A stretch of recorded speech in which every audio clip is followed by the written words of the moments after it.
Muy buenos días a todos mis distinguidos amigos y hermanos. Saludos desde aquí de Upland, California, de parte de su servidor, el hermano José Gilberto Carrillo. Quiero darle gracias a Dios una vez más. Hoy es 2 de junio del año 2025 y le quiero dar gracias al Señor porque estamos estudiando su palabra. Por muchos años me he dedicado a estudiar la palabra de Dios y hemos escogido a los mejores maestros de la Biblia que han desarrollado la enseñanza en una forma profunda y preciosa. Algunos me preguntan a mí, hermano Carrillo, ¿usted en qué se basa para enseñar la palabra de Dios? Pues quiero decirles que como tengo muchos años de ser cristiano, he estudiado, he buscado, he inquirido, buscando quiénes son los mejores maestros de la Biblia. Y quiero decirles que la realidad es de que los mejores maestros de la Biblia que han existido en nuestro tiempo, ya ellos están muertos, pero ellos son del siglo XIX. Ellos se preocuparon de enseñarnos la palabra de Dios en una forma profunda, no en una forma teológica, porque estos hermanos descubrieron que enseñar la Biblia en una forma teológica limita a Dios a un sistema. Por eso se llama teología sistemática. Entonces, al basar la enseñanza de Dios en una teología sistemática, nos vamos a quedar cortos, porque Dios nunca se revela de una vez por todas, sino que la revelación de Dios es progresiva. Y mientras Dios está trabajando, que es lo que hemos demostrado con todos los mensajes anteriores, Él siempre va a estar revelando la palabra. La palabra de Dios no se puede poner como algo con un punto final. La palabra de Dios no puedes tú decir, bueno, esto es todo lo que Dios dio acerca de este tema. No. Siempre los temas que Dios le ha revelado a sus siervos durante la historia, los ha dejado abiertos. O sea que no hay algo totalmente concluido y decir, bueno, pues esta es la palabra final de este tema, sino que la Biblia siempre es como esa expresión en inglés de to be continued. Y por muchos años yo he enseñado la palabra de Dios y les he dicho que basados en Isaías 28, ahí en el versículo 11, el Señor habla de que en lengua de tartamudos hablará a su pueblo. Y hemos entendido que un lenguaje de tartamudo es algo que está repitiendo una palabra pero no ha concluido. Mientras un tartamudo está hablando, él no ha finalizado lo que quiere decir. Pero llega un momento que él dice lo que quiere. Y yo lo he ilustrado con algo chistoso. Y les he dicho que mientras el tartamudo estaba pidiendo jamón, todos antes de que él terminara de hablar, se rieron mucho, porque le preguntaron ¿qué quieres? Y él dijo ja, ja, ja, ja, ja, ja. Entonces todos creyeron que el tartamudo se estaba riendo, pero esperando unos minutitos más o segundos más, él dijo quiero ja, ja, ja, jamón. Entonces, el lenguaje de tartamudo implica que Dios no ha terminado de hablar. Él va a hablar en lenguaje de tartamudo. Y aún así dice que su pueblo no le oirá. Por lo tanto, lo de Dios no es fácil. Entonces nosotros descartamos toda la idea de ser profesores de teología. Y mejor preferimos ser maestros de la palabra de Dios en vida, o sea, enseñando la palabra de Dios con vida, o sea, entendiendo esto que le estoy diciendo, que la revelación divina no está concluida, no está terminada. Y por eso me he basado en Juan 17:3, que dice, y esta es la vida eterna, que te conozcan a ti, el único Dios verdadero, y a Jesucristo, a quien has enviado. Entonces, para entender a Dios necesitamos una vida eterna. Nosotros nos vamos a morir y no vamos a conocer totalmente todo lo de Dios. Nosotros vamos a seguir viviendo en resurrección y vamos a seguir aprendiendo lo que es la vida eterna, conociendo a Dios en una forma más profunda. O sea que muchos de nosotros ya dentro de poco tiempo ya no estamos en este mundo. El Señor va a venir a establecer su reino y durante el establecimiento de su reino, Él continúa su revelación. Luego se termina el reino y Cristo entrega todo lo que el Padre le ha encomendado y Él regresa a Dios y se manifiesta el cielo nuevo y la tierra nueva y la nueva Jerusalén, y Dios va a continuar revelando. Y en la eternidad futura, ya Dios estableciendo la nueva Jerusalén como el gobierno central y que va a gobernar desde la nueva Jerusalén el universo entero, Él se va a seguir revelando. Por lo tanto, no podemos nosotros dar una palabra conclusoria y decir, bueno, esto es todo lo que Dios dijo. No. Dios, habiendo hablado muchas veces y de muchas maneras a los padres por los profetas, en estos postreros tiempos nos ha hablado por el Hijo, a quien constituyó heredero de todo. Pero Él va a seguir hablando, porque la profecía no se ha llegado a un punto final. El Señor, y entendamos esto, el hablar de Dios es siempre aún hay más, como decía Raúl Velasco, ese periodista mexicano. Aún hay más, y como se dice en inglés, to be continued. Por lo tanto, nosotros somos personas que en toda la eternidad vamos a estar conociendo a Dios, porque Dios es infinito, interminable. Infinito quiere decir que Dios no tiene fin. Él todo el tiempo va a estar tratando con su pueblo. Hemos hablado de los ciclos de Dios de 7,000 años. Él aquí en la tierra se desarrolla en ciclos de 7,000 años, pero en la eternidad no hay tiempo. Por lo tanto, Dios, que es eterno, Él en la eternidad se revela sin tiempo. Gracias a Dios que estudiamos todo lo que tiene que ver con el Padre, ya que estamos ocupados después de entender las 42 generaciones que Dios usó para encarnarse. Empezamos a estudiar lo que tiene que ver con Dios en su carácter, su naturaleza, su persona, sus atributos, su trabajo, y gracias a Dios que todo eso lo estudiamos. Y tenemos todos esos mensajes registrados en el Spotify, en el podcast, en YouTube. Y gracias a Dios por Alejandra Reyes, esposa de Lalo, y Lalo. Por los dos, ellos coleccionan todos los mensajes que su servidor predica. Así que el material no se ha echado a perder, ahí está. Y el que quiere estudiar la palabra de Dios con nosotros profundamente, lo puede estudiar. Pero le dije al principio que en lo personal, yo he escogido los mejores maestros de la Biblia. Para mí, los mejores maestros de la Biblia son el hermano Watchman Nee, que es un escritor prolífero.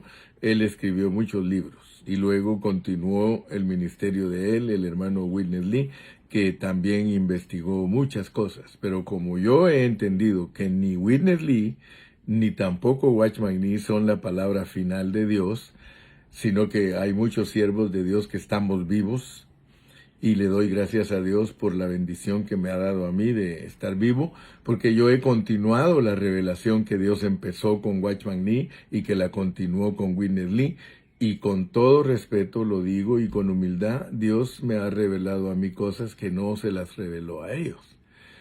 algo que es bien tremendo que Dios me reveló a mí sobre la base de todo lo que ellos escribieron, es que Dios creó al hombre, lo hizo y lo formó. Y aparte de eso, Dios, al estudiar las jornadas, nos abrió el entendimiento para entender la preexistencia. Y he mencionado y he dicho que la razón por la cual muchos cristianos no creen la preexistencia es porque no ha sido presentada en una forma pura. Pero Dios me permitió escribir a mí el folleto de la preexistencia y ahí están las lecciones que Dios me mostró de cómo funciona la creación del hombre, la hechura del hombre y la formación del hombre, porque eso revoluciona. Eso hace que yo me vuelva un reformador de muchas cosas que escribió Watchman Nee y Winner Lee. Y como no buscamos la aprobación de los hombres, por eso no somos famosos, como tampoco ellos lo fueron, ¿verdad? Porque cuando uno tiene palabra revelada de Dios, uno no anda buscando fama, sino que uno anda buscando cómo hacer la voluntad de Dios. Ya el que nos quiera investigar, que nos investigue, que estudie lo que enseñamos y si lo logra entender, pues dele gracias a Dios porque la palabra de Dios dice claramente que cosas que nunca han subido al corazón del hombre son las que Dios tiene reservadas para los que le aman. Así que aquí estoy, un humilde servidor para usted, para todos mis oyentes, sin buscar ninguna dádiva ni ninguna admiración humana. Lo único que yo busco es hacer la voluntad de Dios al presentar su palabra. Habiendo hablado todo esto, entonces yo quiero decirle que vamos a continuar hablando de la persona de Cristo en el Nuevo Testamento. Si usted me ha seguido los pasos y usted sigue este estudio sistemático, le dije sistemático, este estudio de Didache, que es un estudio de secuencia, no sistemático, de secuencia. Es un estudio con secuencia, no con sistema, con secuencia. O sea que usamos la Biblia libro por libro, capítulo por capítulo y versículo por versículo para entender la secuencia de la revelación divina. Estudiamos 13 aspectos que tienen que ver con la persona de Cristo en lo que respecta a la divinidad de Dios. Y con lujo de detalles usted lo puede estudiar, porque ahora voy a hablar de 10 aspectos, pero que no tienen que ver con la divinidad, sino con la economía divina. Estos términos no solamente los usó el hermano Winner Lee y Watchman Nee, sino también Scofield. Él usó esa expresión de la economía divina. Entonces, yo quiero que por favor me ponga atención porque estos siguientes mensajes que voy a estar dando van a estar basados en 10 aspectos de lo que es Cristo en la economía divina, que es lo mismo que la administración divina. Para muchos siervos de Dios estos términos son desconocidos, debido a que ellos han estudiado teología. Pero cuando uno estudia la Biblia en una forma de vida y no de conocimiento, uno descubre que hay una forma como Dios lleva a cabo todas las cosas. Hay un patrón. Y por eso es muy importante Efesios capítulo 4 que habla de la unidad del Espíritu. Porque cuando nosotros entendemos lo que es la unidad del Espíritu, el contexto es que solo hay un Señor, solo hay una fe, solo hay un bautismo, solo hay un Dios y Padre de todos. Así que la unidad del Espíritu, su contexto es que todos los siervos de Dios debemos predicar lo mismo. Una vez me recuerdo que cuando alguien escuchó que yo estaba enseñando acerca de que todos los siervos de Dios debemos predicar lo mismo, él me criticó muy fuertemente y lo hizo públicamente y dijo que yo estaba equivocado, que yo no puedo meter en un patrón de interpretación bíblica a todos los pastores. Y eso pues me dio tristeza a mí porque dije, bueno, entonces este hermano, él anda buscando su interpretación privada. Y la Biblia no es de interpretación privada. ¿Qué significa que la Biblia no es de interpretación privada? Que no podemos tener una interpretación individual. O sea, yo no puedo hablar de que yo miro las cosas en esta forma. No. Estamos basándonos en contextos, en hermenéutica. Estamos basándonos en un patrón para entender la Biblia de la manera que Dios quiere que la entiendas. Pues es lógico que cuando se presenta la interpretación de la manera que el hermano Carrillo la presenta, pues bota todas las estructuras individuales. O sea que un día yo tuve que apegarme a la enseñanza de los hombres de Dios que fueron antes que nosotros para no interpretar privadamente, sino que sobre el fundamento de todo lo que ellos escribieron, allí nos ensancha Dios. Sobre el fundamento de ellos es que yo diserto la palabra de Dios y yo ensancho lo que ellos hablaron y lo aclaro de una manera más entendible. Entonces la persona de Cristo en el Nuevo Testamento no solamente tiene que ver con la divinidad, sino que ahora vamos a ver que tiene que ver también con la economía de Dios. Con los mensajes anteriores consideramos la persona de Cristo en la deidad. Ahora vamos a considerar a la persona de Cristo en la economía divina. Los aspectos de la persona de Cristo en la divinidad son profundos, pero son aún más profundos los aspectos de su persona en su economía divina, que es también lo mismo que el propósito divino. Cuando yo le hablo a usted de la economía divina, yo le estoy hablando del propósito divino, de la administración divina, del plan eterno de Dios. Y fíjese que hago énfasis en esto, porque hay muchos maestros de Biblia hoy día, hay muchos teólogos, hay muchos hermanos famosos, famosísimos entre el pueblo de Dios enseñando la Biblia, pero ellos no tocan la economía divina, ellos no tocan el propósito divino, ellos no tocan la administración divina, y aquí en la palabra de Dios está esa expresión. El apóstol Pablo la usa. O sea que nosotros como siervos correctos, como maestros del propósito de Dios, tenemos que apegarnos, tenemos que regirnos a la economía de Dios, a la forma en que Dios lleva a cabo su propósito en esta tierra. Hay una manera que es adecuada. Vamos a comenzar leyendo en esta mañana Primera de Timoteo 1:4 para introducirnos en el primer aspecto de lo que es Cristo de acuerdo a la economía de Dios.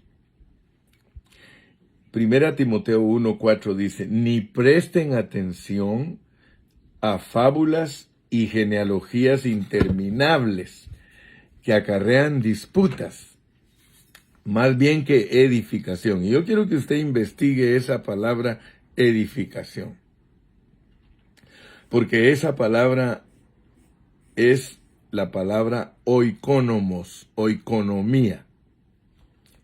Se lo voy a decir como está escrito en la Biblia: ni presten atención a fábulas y genealogías interminables que acarrean disputas, más bien que oikonomía de Dios, que es por fe.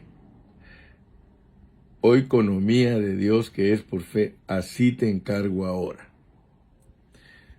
Si nosotros respetamos el hablar divino, si respetamos al apóstol San Pablo, hay una oikonomía de Dios para que nosotros, escuchen bien, desarrollemos la enseñanza bíblica, con el permiso de ustedes.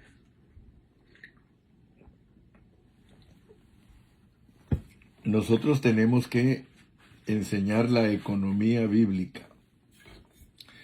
Nosotros tenemos que enseñar la administración divina.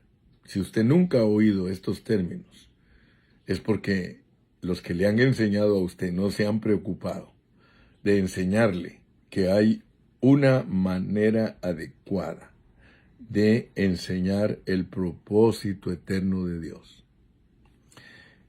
En este versículo nosotros vemos la administración de la casa de Dios, porque oikonomía, esa palabra edificación que nos traducen a nosotros, esa palabra oikonomía es la manera en que Dios distribuye todas las riquezas de Cristo. Cuando hablamos de la economía divina, estamos hablando de que Dios necesita siervos que sepan distribuir, que sepan administrar todas las riquezas de Cristo a su iglesia, que tiene como fin que Cristo sea expresado. Vuelvo a repetirlo, porque esto es crucial. Si usted es un estudiante formal de la Biblia y usted escucha a su servidor, el hermano José Gilberto Carrillo, quiero decirle que es crucial que entienda esto que le estoy diciendo. Que aquí en Primera de Timoteo 1:4, la palabra edificación quiere decir administración, quiere decir oikonomía, o sea, que es la forma en que Dios quiere que nosotros, los siervos, enseñemos la palabra de Dios. Y ese versículo nos muestra la administración de la casa de Dios, lo cual es que Dios se dispense, se distribuya dentro de sus hijos para que haya una edificación, para que haya una administración, para que la iglesia exprese a Cristo. Recuérdese, si nuestra prédica, si nuestra enseñanza no causa que Cristo sea visto en nosotros, que Cristo sea visto en la iglesia, nosotros no estamos ministrando de acuerdo al beneplácito de Dios. No estamos ministrando de acuerdo al deseo del corazón de Dios. Todo lo que nosotros hagamos, todo lo que nosotros ministremos y administremos, tiene que producir la expresión de Dios, que es su iglesia, es la plenitud de Cristo. O sea que si usted no funciona para eso, perdóneme, pero su trabajo al final, cuando Dios lo juzgue, va a ser heno, madera y hojarasca. No importa cuántas actividades usted le ponga a la iglesia, no importa cuántas vigilias los haga participar, no importa cuántos ayunos usted los ponga a participar, no importa cuántas noches de adoración y alabanza y danza usted ponga a hacer la iglesia, si usted no toca la administración divina, su trabajo es en vano. Será heno, madera y hojarasca cuando Dios lo pruebe con fuego. Entonces, esto es un asunto muy serio. Esto no es nada más de que hagamos cosas para Dios. La palabra en inglés, economía, esa palabra oikonomos, es una forma anglicana de la palabra griega oikonomía. Está no sé cómo se dice esta palabra, pero como de angliciada, no sé cómo se dice angliciada, pero lo más correcto es saber que es una expresión anglicana, que quiere decir que está mezclada de griego con inglés, oikonomía. Entonces, esa palabra es una palabra compuesta, que es oikos y nomos. Oikos y nomos. Oikos es casa y nomos es ley. Es la ley de la casa. O sea que la iglesia tiene una ley para administrarse. Si los siervos de Dios no se rigen por medio de esa ley, no están administrando bien la casa de Dios. Por lo tanto, no se está llevando a cabo en la iglesia una economía correcta. Tiene que ver con el arreglo de la casa o la manera en que se administra la casa. Es la ley de la casa. Así que oikonomía se refiere al arreglo de la casa, su administración. La palabra denota la distribución de la riqueza de la casa. ¿Se recuerda usted de José en el Antiguo Testamento? Por ejemplo, él era administrador de la casa de Faraón. ¿Se recuerda, verdad? Y esa ilustración nos ayuda a ver la economía de la casa, porque José manejaba y distribuía todo el dispensar de las riquezas de la casa. Entonces ese es un ejemplo de lo que es la economía de la casa. Por eso nos pone Dios historias, fotografías, para que nosotros entendamos cómo se llevan a cabo todas estas cosas. Entonces, yo quiero que usted, después de todo este hablar, se dé cuenta que nuestro Padre Celestial tiene una gran casa con una vasta riqueza, que son las riquezas de Cristo. Las riquezas de la iglesia son las riquezas de Cristo. Esta casa grande necesita administración, necesita manejo para dispensar, repartir, administrar todas esas riquezas dentro del pueblo de Dios para que sea producida la iglesia que Dios está buscando, una iglesia gloriosa, una iglesia sin mancha, una iglesia sin arruga. Es la expresión corporativa de Dios. Entonces, la economía de Dios, por tanto, es su administración para dispensarse a sí mismo en Cristo dentro de su pueblo escogido para que pueda tener su casa. Una expresión de sí mismo, cuya casa administrada, o sea, a la iglesia, que es el cuerpo de Cristo. Entonces, en este mensaje necesitamos ver a Cristo en su economía divina. Así que este es el primer mensaje que doy hoy del primer aspecto. Son 10 aspectos de Cristo que tienen que ver con la economía divina. El primero que tenemos que entender, el primer aspecto, es entonces que Cristo es el ungido de Dios. Cristo es el ungido de Dios. Vamos a dejar por ahí, pero este mensaje número 1 solo me sirvió para introducirme, para ver la necesidad de todos nosotros, los siervos de Dios, de ocuparnos en su administración divina para que seamos aprobados cuando Cristo nos juzgue, que podamos cumplir lo que le dijo Pablo a Timoteo: procura con diligencia presentarte a Dios aprobado como obrero que no tiene de qué avergonzarse, que usa bien la palabra de verdad. Así que la carga que tengo al introducirme en estos 10 aspectos de la economía de Dios, de la economía divina en el Nuevo Testamento, y que son concernientes a la persona de Cristo. ¿Cómo es que Cristo tiene que ver con la economía divina? Así como le expliqué que Cristo tiene que ver con la divinidad de Dios y le presenté 13 aspectos que corresponden a la divinidad de Dios, ahora le voy a hablar de 10 aspectos que tienen que ver con la economía de Dios, que la persona de Cristo tiene que ver con la economía de Dios. Vamos a hablar de 10 aspectos y el primero es que Él es el ungido de Dios. Por eso le dije que mañana vamos a continuar con el primer aspecto. Hoy solo tuve la introducción de entender lo que es la economía de Dios, porque la economía de Dios es para dispensar las riquezas de Cristo. Y una de las riquezas de Cristo es entender que Él es el ungido de Dios.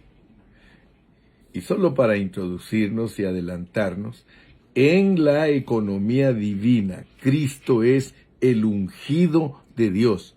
Cuando hablamos del ungido es el Mesías, el Mesías. He is the Messiah, Yeshua HaMashiach. Él es el Mesías. Y por eso vamos a dejar para mañana Juan 1:41, que dice: Este halló primero a su hermano Simón, y le dijo: hemos hallado al Mesías, que traducido es el Cristo. Que Dios te bendiga, y si el Señor nos permite, continuamos mañana. Hasta la próxima.